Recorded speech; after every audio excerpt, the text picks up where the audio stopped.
میں فیصلہ سازوں اور خود کو آئین و قانون سے مبرہ سمجھنے والوں سے کہنا چاہتا ہوں کہ پورے پاکستان نے تمام تر جبر کا بدلہ اپنے ووٹ سے لیا، اپنا آئینی اور قانونی حق استعمال کیا۔ پاکستان درست سمت میں آگے بڑھنے کا فیصلہ کر چکا ہے۔ پوری دنیا نے دیکھا کہ تحریک انصاف تمام تر حربوں کے باوجود جیت گئی ہے، عمران خان جیت گیا ہے، لیکن کچھ انا پرست اپنی انا کی تسکین اور لندن پلان کی تکمیل کی خاطر ملک و قوم کو داؤ پر لگا رہے ہیں۔ ہوش کے ناخن لو، یہ ملک ہم سب کا ہے، یہ ملک ہے تو ہم ہے۔ اس ملک کی وجہ سے ہم معتبر اور ہم سے زیادہ آپ معتبر ہو۔ خدارا آج تو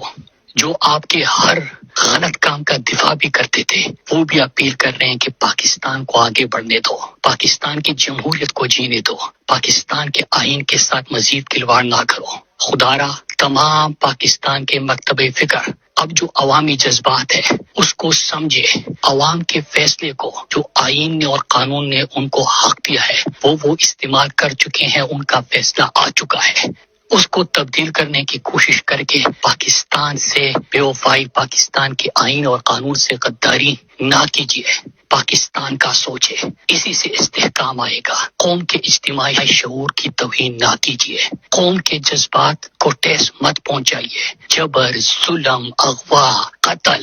کاغذات نامزدگی کو چھیننا، نشان لے لینا، اس کے باوجود بھی اگر قوم کا یہی فیصلہ ہے تو اس کے سامنے سر تسلیمی خم کیجیے، پاکستان کی جمہوریت کو جیتنے دے، پاکستان کو آگے بڑھنے دے، پاکستان میں آئین اور قانون کی حکمرانی کا آغاز ہونے دے۔ پاکستان زندہ باد۔